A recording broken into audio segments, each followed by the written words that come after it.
Oke, kita sambil lihat dulu ya informasi ini bahwa ternyata walaupun sudah berjalan beberapa bulan dan eh, terduga pelaku belum ditahan atau tidak ditahan, ini yang terjadi salah satunya. Pengakuan santriwati di Jombang. Oh ini mohon maaf, saya revisi ya. Ini kasus yang di pondok pesantren ya. Salah satunya ini ada beberapa ya, nanti kita akan slide saja. Pengakuan santriwati di Jombang sampai sekarang masih banyak sekali intimidasi dan teror. Bisa terbayangkan ya, ini kan korban ya. Nah ini juga nih lolos, kita ingat ya ini di Garut, lolos dari hukuman mati dan kebiri, dapatnya 20 tahun kalau tidak salah ya Bu Retno ini. Oke, lalu kemudian perkosa hingga cabuli 11 santriwati yang Ponpes Depok ini ya, 3 ustadz dan 1 santri senior berpotensi tersangka, ya. Oke, kemudian ada ini ya kasus yang terbaru ya, lama kasusnya tapi baru terbongkar, modus pelecehan seksual dari motivator cabul. Oke, gimana Mbak Irma sebagai psikolog melihat belum ditahan pelaku, ada juga yang langsung mendapatkan ancaman dan teror. Jadi korban itu susah sekali, ibaratnya nggak ada privilege gitu, nggak ada keistimewaan untuk langsung dikasih karpet merah, dilindungi, dibina, diurus gitu loh. Ya, oke. Karena saya sendiri juga beberapa kali menangani kasus-kasus seperti ini gitu ya Mbak Balkis. Jadi intinya adalah ketika mereka adalah korban, itu sebetulnya traumanya kan berkepanjangan ya. Apalagi kejadian seperti ini kan sebetulnya sudah lama. Sejak anak-anak sampai membentuk dia sebagai seorang remaja. Katakanlah ya usianya 15-16 tahun. Itu kan pola kepribadiannya sudah terbentuk. Apalagi saat ini kan mungkin mereka kemarin itu hidup dalam intimidasi dan ancaman-ancaman tertentu.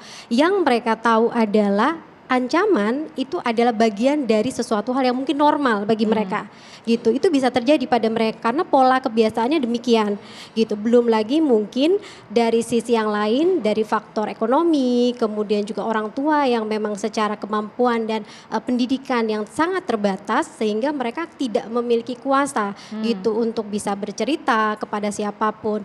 Jadi pada intinya adalah anak-anak seperti ini kan sangat perlu sekali gitu loh untuk bisa dibina gitu ya. Kalau saya lebih melihat pada sisi psikisnya, ini pasti berkepanjangan akan mempengaruhi dia melakukan peran-peran dalam hidupnya dia. Entah nanti dia sebagai ibu, sebagai istri, dan cycle-nya itu potensial mereka mungkin melakukan hal yang sama ya atau tindakan kriminal lain gitu. Jadi kalau ternyata saat ini memang pelaku memang masih belum ada jerat hukum yang jelas, itu akan sangat mengkhawatirkan bagi generasi kita yang nanti gitu, anak-anak kita yang nanti berikutnya gitu, baik yang laki-laki atau perempuan gitu, karena mereka melihat misalnya berita-berita seperti ini kan mereka akan lihat dari media sosial ya, kemudian mungkin berita yang lain, mereka akan menganggap oh nggak apa-apa gitu kan, nggak ada hukum yang jelas gitu. Sebelum ketok palu itu terjadi ya, betul gitu, apalagi kayak misalnya sekarang kita hidup di media sosial, anak-anak akses gadgetnya juga luar biasa, drive arousal secara seksualnya juga mungkin saat ini banyak yang belum terarah ya, itu akan sangat mempengaruhi mereka gitu. Jadi dari segi psikis itu sangat-sangat membebani. Iya, kenapa saya katakan ini? Saya yakin pasti KPAI, Komnas Anak dan lain itu kan berusahanya sudah keras sekali. Tapi yang namanya waktu 24 jam itu apapun bisa terjadi kan Bu Retno. Nah ini boleh nggak dikasih tahu sulitnya melindungi korban? Secara fisik dan mental itu seperti apa? Paling tidak ya membina atau mungkin mengurusi pemenuhan kebutuhan dari korban. Iya, korban itu kan yang paling ini mungkin kalau rehabilitasi kesehatan gitu ya, fisik itu mungkin bisa cepat pulih ya. Tapi kalau psikis itu kan panjang ya, apalagi kekerasan seksual, apalagi kalau pelaku masih nampak keliaran gitu, pelaku masih baik-baik saja, itu makin membuat lama penyembuhan. Betul, ya. Sekali. Dan dari berbagai kasus sebenarnya jangankan itu ya, ada juga misalnya udah dijatuhi hukuman, tapi waktu itu hukumannya 5 tahun berapa bulan gitu. Nah ternyata ada potongan-potongan ya.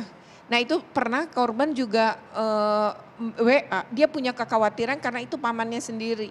Jadi ketika mau kembali itu sempat akan melakukan istilah pembalasan dendam gitu loh. Jadi sampai udah diketuk palu pun pas nanti bebas itu si pelaku, itu ternyata korban masih punya trauma berat dan Iya. nggak tahu mau kemana baik kalau itu pelakunya adalah keluarga sendiri. Jadi Oke. ini emang berat betul, udah udah jatuh ketimpa tangga, terus juga stigma sekitar itu masih menimpa anak-anak. Jadi bukan berarti korban ini itu juga. semua mengasihani. Ada saja yang tidak mengasihani. Kebalikan dari itu mungkin menyerang juga ada ya. Bu Retno? Ada kan stigma negatif Ya. itu kerap kali muncul juga untuk korban, dianggap ya itulah salahnya dia gitu, bahwa dia berkontribusi menggoda, itu juga kan banyak ya. Jadi berat banget sebagai korban kekerasan seksual, tuh berat sekali apalagi kalau anak. Oke, trauma tadi Mbak Eva Seumur bilang. hidup, bisa sepanjang Berkepanjangan, hidup iya, ya. betul. Oke, nah tadi kita sempat bicarakan sama Bu Sri dan juga Mbak Asfi nih, kita nggak bisa pakai undang-undang TPKS ini. Di satu sisi, paling satu-satunya yang kemarin agak-agak shock gitu ya terapi untuk para pelaku ini adalah vonisnya Heri di Garut, begitu ya. Dan itu 20 tahun karena nggak bisa hukuman mati dan kebiri nih. Ada dilema nggak sih di situ sebenarnya Mbak Asfi sebagai penggiat HAM melihat ini kan susah nih untuk kita ambil garis tengahnya untuk membuat mereka jera begitu pelaku-pelaku ini. Apalagi hanya fenomena gunung es sebenarnya.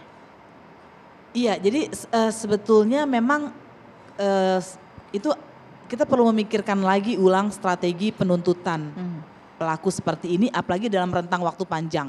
Kan rata-rata kasusnya kalau korbannya banyak, rentang waktunya lebih dari 5 tahun gitu ya, karena korbannya bisa belasan, itu dihukumnya sekali atau dia dituntutnya sekali. Kita harus memikirkan yang lain gitu ya. Apakah betul kasusnya digabung? Itu kan namanya penggabungan perkara pidana. Apakah betul harus digabung? Jangan-jangan kita bisa memilah-milah sehingga dia bisa dituntut beberapa kali. Ketika rentang waktunya itu sangat jauh. Hingga seperti di Amerika bisa 100 tahun begitu. Ya mungkin nggak bisa, ya mungkin nggak bisa seperti itu ya, Iya. karena kita nggak mengenal Iya. akumulasi hukuman. Tapi kan akumulasi hukuman itu kalau dia dalam satu waktu yang mirip, dia misalnya masuk ke rumah orang mencuri, memperkosa, ngerusak barang, itu kan diambil hukuman yang tertinggi ditambah sepertiga. Tapi kalau dia melakukan perkosaan tahun 2005, pencabulan tahun 2010, masa digabung? Itu kan waktunya sudah berbeda. Korbannya berbeda. Begitu, dia bukan satu kelanjutan. Tentu saja ini akan perlu, saya pikir pihak aparat penegak hukum lebih ahli lah daripada saya ya. Artinya saya ingin mengatakan peluang-peluang itu harus dibuka. Kita jangan terpaku bahwa kebiasaannya karena pelakunya satu meskipun korbannya banyak dan rentang waktunya panjang, cuma sekali diajukan ke pengadilan. Enggak menurut saya. Oke. Bisa nggak Ibu Sri sebenarnya penyidik dan JPU juga didorong ke sana nih? Tadi usulnya Mbak Asfi tadi. Sebenarnya selalu bisa ya kalau mau. Bisa Iya kalau kan? mau ya. Jadi selama ini nggak mau. Iya, karena kan lokusnya jelas beda. Tempusnya beda, Ya. korbannya beda. Artinya modusnya pun bisa jadi dengan cara yang berbeda. Dari dua yang memberikan keterangan ke publik saja berbeda kan caranya. Artinya apa? Kalau memang kita mau melakukan menjadi bagian dari pejuang, aparat hukum bertindak juga bagian dari pejuang. Keadilan. Kita memiliki strategi untuk bagaimana memberantas ini bukan hanya bagi mereka yang menjadi korban saat ini, tapi bagi generasi penerus kita, bagi anak cucu kita. Yeah. Saya rasa, andai kata di tingkat penyidikan, di tingkat kepolisian sudah lolos, di tingkat kejaksaan otomatis, paling tidak kita berharap pada garda terakhir. Hakim bisa memberikan hukuman yang seadil-adilnya. Nah, bila itu demikian, Mbak Balkis dan rekan-rekan, kalau kita bicara soal penegakan hukum, efektivitas sebuah proses penegakan hukum kan setidaknya 4 pilar. Sekarang ketika semua ini membuat kita saat ini cemas, membuat kita bertanya-tanya, membuat kita masih apa iya. Barangkali kita bisa mengandalkan kepada publik. Publik memberikan kawalan pada setiap tahap. Tentu publik tidak bisa bekerja sendiri juga, rekan-rekan media juga melakukan hal yang sama. Sehingga semua orang yang di dalam itu ditumbuhkan rasa ingatnya terhadap luka-luka yang dialami oleh korban.